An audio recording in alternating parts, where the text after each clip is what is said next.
we spoke earlier on in the show how Pep Guardiola and Man City have done very well in April, haven't lost a game in the Premier League for 5 years.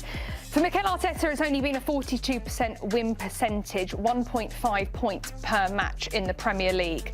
So we're going to be bringing up the panic meter, Jeff. How panicked are you in terms of Arsenal winning the Premier League this season? What would you put it on the scale that we're about to put up? I think you've got to be careful because it's always after a defeat, it's easy to go overboard the other way. In the same way, you should never go overboard when they've won. So if you look at the categories right now, you look at either end of the meter, yeah, we can forget about that one right now. We're definitely not there.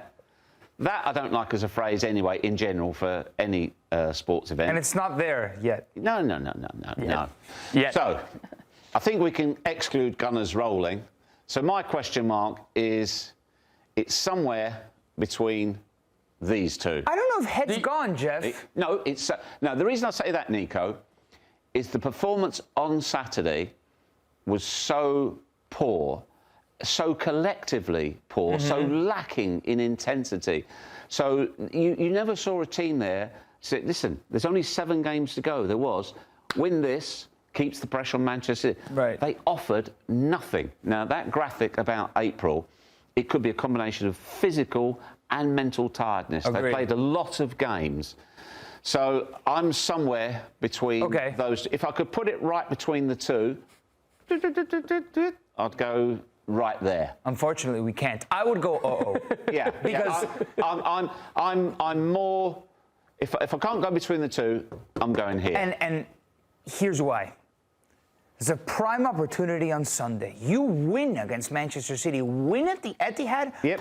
Title's wrapped up. Yep. Couldn't agree more. So much could be decided, and that's why Arsenal can't panic, because there's on one game, on 90 minutes of football, there's a strong possibility to swing the title in your favor again.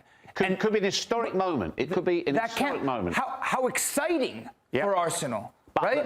That's Is that where their heads at, though? That's not how they've attacked the season in any way. You talked about the big games, Nico, and the mentality that goes with it.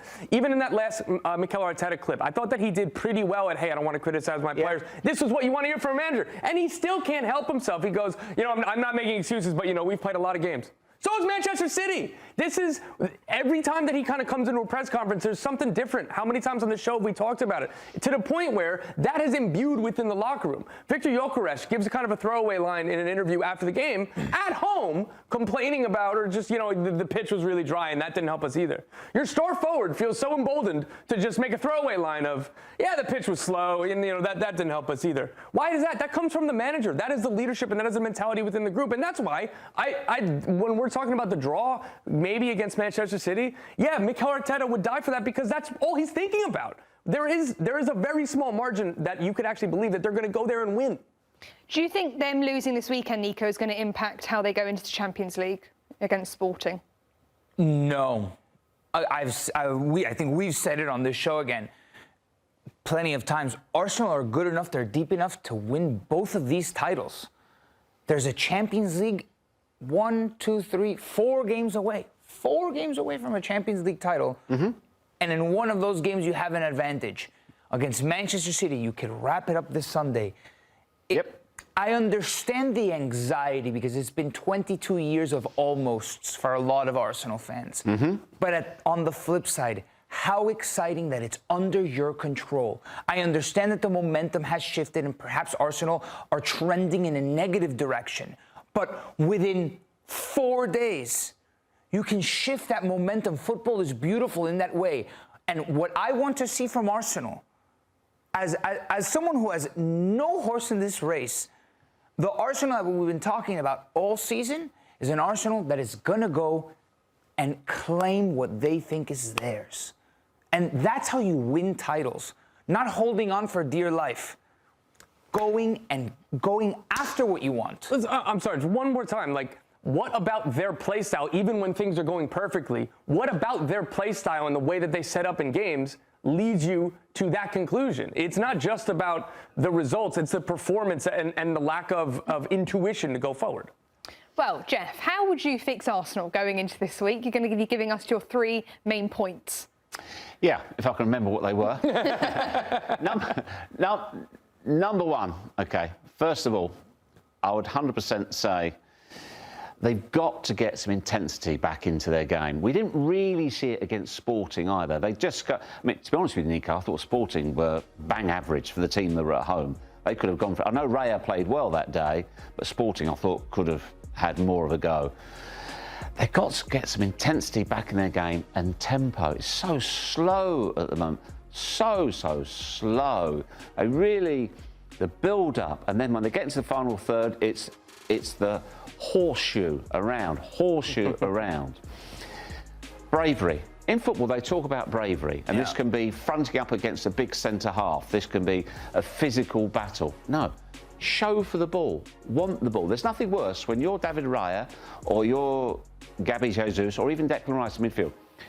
You get the ball, you look up, who you can put it to, and all you see is about half a dozen backs going that way, and all you see is shirt numbers. You see nobody going, give it to me, give it to me. Nobody's showing for the ball. You've got to be brave. You've got to have confidence. You've got to want it.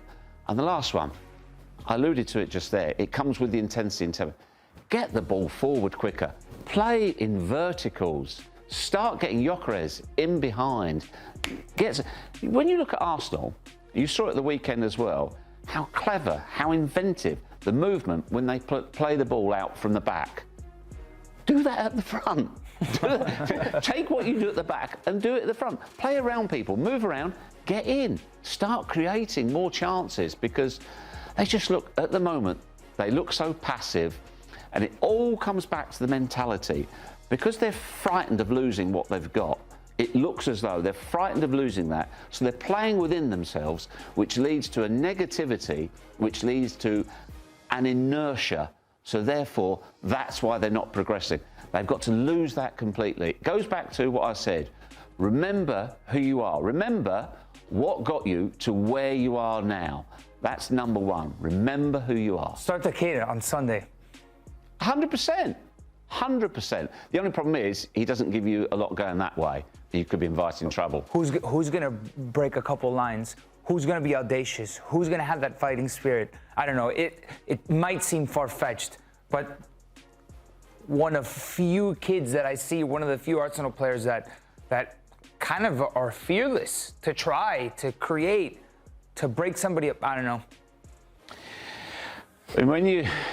I mean, tactically, I think the big problem is it's the shortness of time. He's got to prepare for Sporting. You've got to forget about Man City. Arsenal, at the training ground at London Coney, should not even be talking about Man City. I said they should have a big meeting today. It's about playing football. Forget about Man City. That's for later in the week. What would you change tactically then, going into this week? I don't think they've got a huge choice in terms of personnel. I'm not sure where Jurriën Timber is at. If he's fit, that would make a big... Unfortunately, Ben White, although he's played relatively regularly over the last 6 weeks, he's looked very rusty, and he has been caught out on a number of occasions. So he's not had the best of times. Zubimendi, again, and this is not picking out individuals, it's a collective, but he's been nowhere near. You know, this is the player we talk about, heir apparent to Rodri's crown. This is the one of the best holding midfield players. He hasn't looked anything like it whatsoever. So David Raya invites a lot of pressure, but I wouldn't criticise him because he sets up so much as well. It's not tactics, it's mentality, Hannah. It's not the personnel. Tactics-wise, as we said just now, just play, just get forwards and start moving the ball. Look like you want to own it. Look like you want to score. Well, it's an interesting one going into the Sporting game because it is at the Emirates, Tom, and normally playing at home gives you an advantage. But what we saw in the weekend game, the fans were booing at the end of the game. Do you think it's a disadvantage that they're at home this week in the Champions League? I understand the theory and the questioning of the pressure that brings. No, it doesn't, because you're still at home. You still have that advantage. The fans will be weary and kind of turn if you give them reasons to. So it all starts within that group, within the locker room, on the field, those players. They can control that. It makes bad times worse, but it should make good times better, and I'd choose to be optimistic and really want it if you're an Arsenal player, if you're in that locker room. Give them something to cheer about. Exactly. It's this dynamic and this energy at the Emirates right now. It's a little bit tricky because I do understand the anxiety of Arsenal fans. How could you not? Like, look at what hope does to a fan base. I think The most dangerous thing you can give a team. right? And these Arsenal fans understand being the bridesmaid and never the bride for so long. And we've been talking about the two different realities of Arsenal: the fans and the squad in the dressing room, closed doors. But there's one place where those two feelings kind of merge, and it's during the 90 minutes while Arsenal's playing at the Emirates, and if a result doesn't go their way, you start hearing the moans and the groans and the anxiety that surrounds this Arsenal team. And it feels like that energy, to some degree, Jeff, it seeps into the pitch when things aren't going Arsenal's way. You're 1,000,000% right. I would never, ever criticise any set of fans because they pay their money and they're entitled to say and think what they like. But I think I would have to say, even as an Arsenal fan, it's not helping. The anxiety is transmitting to the players. And I'm not sure what they try and get behind their team, but they're not being fed anything in return. So you can understand their anxiety. It's almost like a blessing in disguise that the game is at the Etihad on Sunday. It would have been a blessing in disguise if it was back in October. But Yeah, really quickly, would you rather beat Sporting, draw City, lose Sporting, beat City? I'll take beat Sporting, draw City, because it means you're still alive in both competitions. Wow. Thanks for watching this video from Morning Footy. For all news and insights regarding leagues around the world like EFL, Serie, and all UEFA competitions, both men's and women's, don't forget to sign up for Paramount+.